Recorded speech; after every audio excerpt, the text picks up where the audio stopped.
This is huge news, everybody. Paizo has just announced a system neutral open RPG license. Shots have been fired. OGL 1.1 Wizards of the Coast. This is what you can expect to see coming from around the world. These are the consequences of your actions.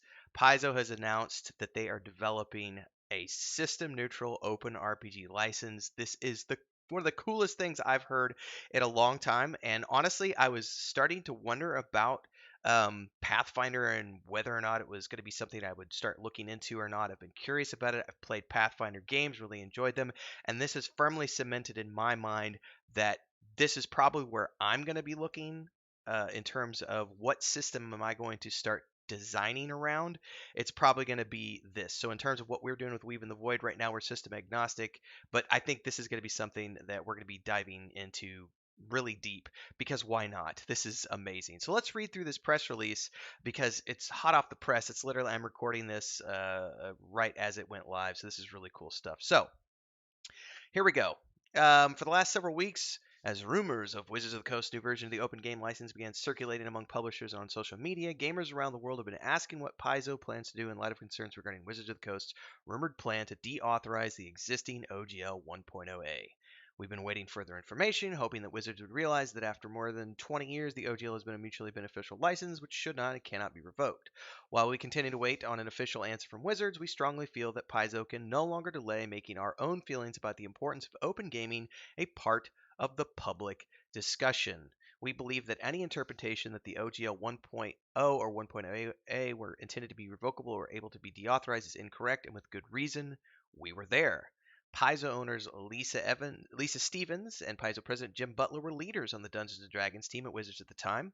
Brian Lewis, co-founder at Azora Law, the intellectual property law firm that Paizo uses, was the attorney at Wizards who first came up with the legal framework for the OGL itself. Paizo has also worked very closely on OGL-related issues with Ryan Dancy, the visionary who conceived the OGL in the first place. Paizo does not believe that the OGL 1.0 can be deauthorized ever. While we are prepared to argue that point in a court of law if need be, we don't want to have to do that, and we know that many of our fellowship publishers are not in a position to do so. We have no interest whatsoever in Wizards' new OGL. Instead, we have a plan that we believe will irrevocably and unquestionably keep alive the spirit of the open game license.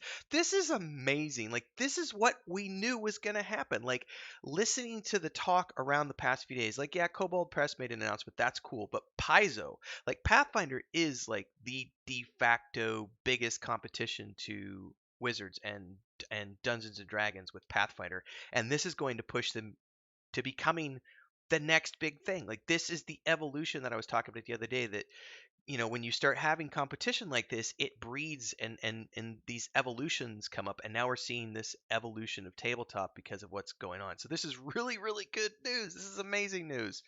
um as Paizo has evolved, the parts of the OGL that we ourselves value have changed. When we needed to quickly bring out Pathfinder First Edition to continue publishing our monthly adventures, the Wizard's language was important and expeditious.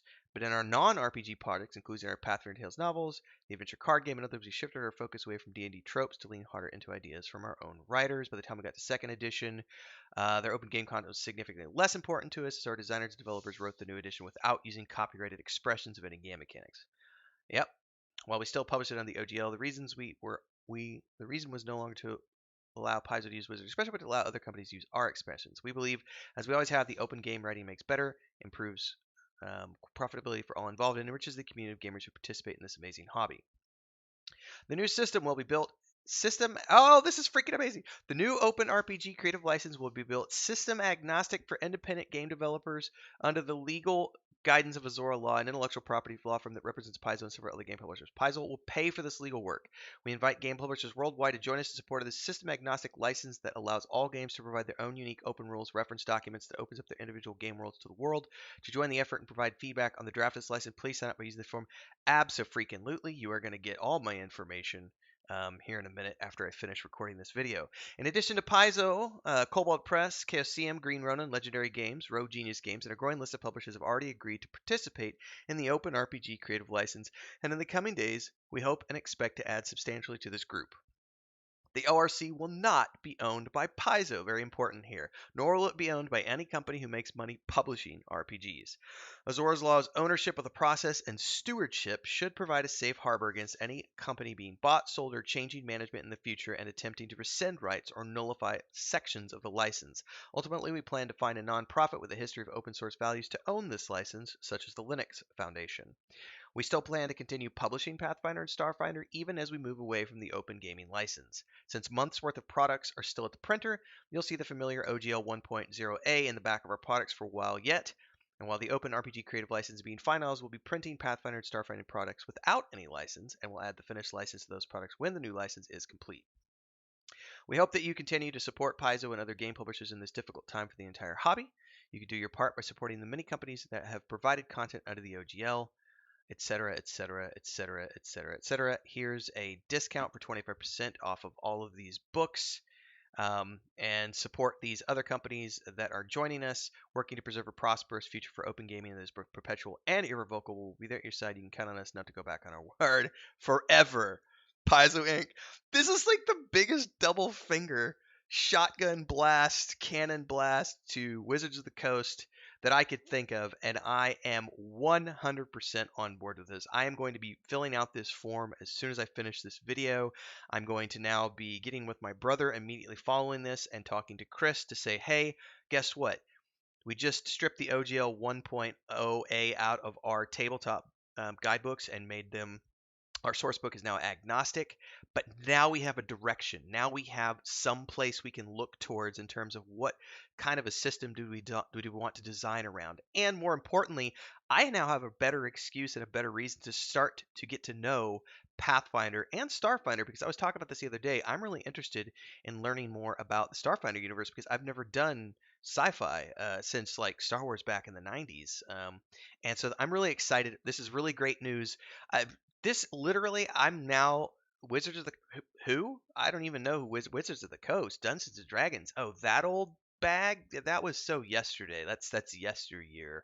Like, yeah. I mean, I may have had many hours of great entertainment from, you know, Dragonlance and Forgotten Realms and the books and the video games and everything else, and I'll still continue to enjoy those franchises. But as far as my tabletop, the campaigns that I run, the campaigns that we design our products for, we now have an open game license being developed by a company who not only is reputable, but they're doing it in a good way where it's going to be in the hands of a law firm. So no matter who buys and sells these companies, it's always going to be independent and free and open forever for everyone.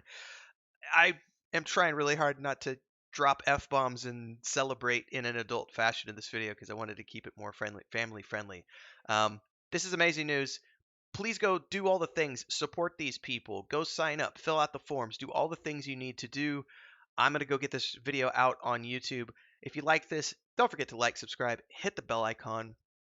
For more information on all these things that are coming in the pipeline and all the things I do, please support. You could drop a super thanks on this video. We have memberships. If you're on a live stream, you can do super chats. We have a Patreon page where we have our own world tabletop source book, point and click adventure game and book series, and a Discord. Check all the links out below, and I'll see everybody in the next episode. Peace!